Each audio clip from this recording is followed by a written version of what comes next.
बोले आपने उनकी सेवा नहीं की, इसलिए आप अगर सही तरीके से सेवा करते, शुश्रूषा करते, तो ऐसा पिताजी आपके साथ नहीं करते।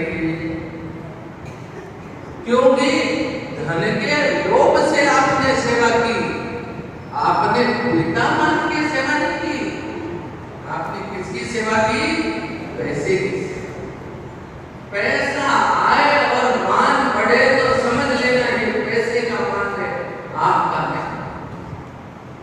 आपका मान तो आपके गुणों से है, आपके गुण ही आपकी मान है। आपको पूजने वाला, आपको चाहने वाला आपके पैसे की तरफ नहीं देखेगा, आपकी तरफ देखेगा। उसे पैसे से क्या, उसे पैसे से कोई मतलब। पृथ्वीनाथ राजा के यहाँ पर भी लोग स्वार्थहीन हो गए। राम राज्य की कल्पना है और कहा गोस्वामी जी ने राम राज्य में क्या है?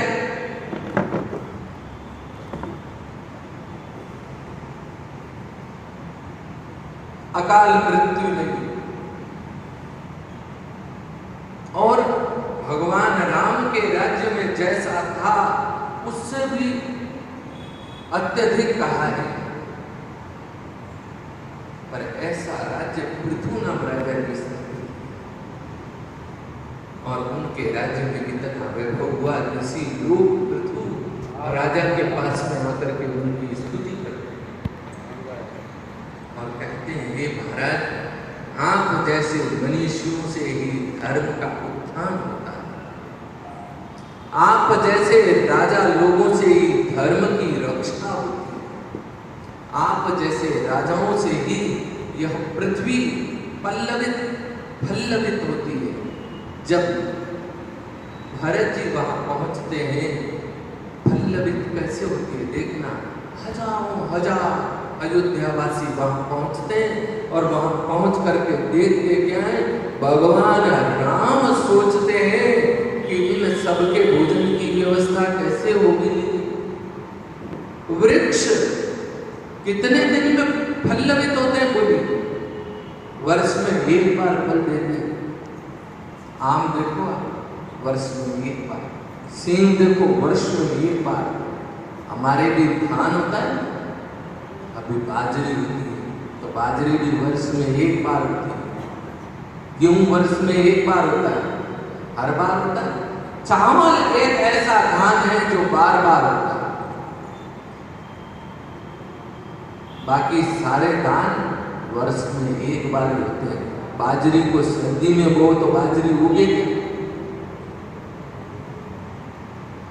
चने जब बोने हो जब तिल बो, और जब तिल बोने हो जब चने बो, तो संभव है नहीं सकता, क्योंकि विपरीत है। क्योंकि उनको जैसा क्लाइमेट चाहिए, मतलब जैसा मौसम चाहिए, जैसी गर्मी चाहिए, जैसी सर्दी चाहिए, वो उस समय उपलब्ध नहीं है मौसम।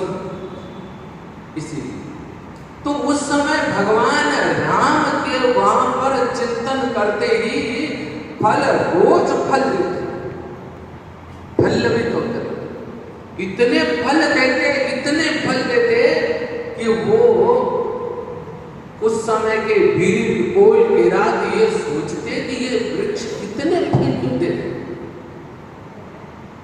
इतने फल रोज। हरे पुष्प आएगा, फल बनेगा, पर रोज पके फल। प्रकृति अपने आप को जब खुश होती है, जिसे हम वसंत ऋतु कहते हैं, तब देखिए विविध विविध प्रकार के लताएं, वृक्ष फूल देने लगे। प्रकृति कितनी सुंदर होती है उस समय। कहीं सरसों के फूल आ रहे हैं, कहीं पर लताएं पुष्प से लद जाती हैं। कितनी सारी बोगनवेलिए, मोगरा, ये देखो गर्मी में क्या खुशबू आती है उसकी, रात रानी की खुशबू देखो। इतने प्रकार की लताएं और इतने ही प्रकार के फलदार वृक्ष फलों से परिपूर्ण हो गए और इतनी टोकरियां लाकर के फल देने लगे कि अयोध्यावासी जितने दिन रहे भगवान राम के पास में वन में, तब फलों की कोई कमी नहीं रही, किसी भी प्रकार की कमी नहीं रही। इसीलिए भूमि जब पल्लवित होती है, प्रसन्न होती है, तब वह हमें खूब सारा धान देती है। कई कई बार कहते हैं जमाना होता है तो बीघे में ही उपज बहुत ज्यादा होती है, मानक से ज्यादा। एक बीघे में जैसे 3 मन गेहूं होने चाहिए या 2 मन गेहूं होने चाहिए, वहां किसी के 5 मन गेहूं हो जाए तो जहां मानक है कि इसमें 3 या 5 क्विंटल अनाज होना चाहिए, वहां पर उस पे 8 क्विंटल अनाज हो जाए तो इसे क्या कहेंगे? भूमि की प्रसन्नता कहेंगे। और वैज्ञानिक इसे क्या कहते हैं? भूमि की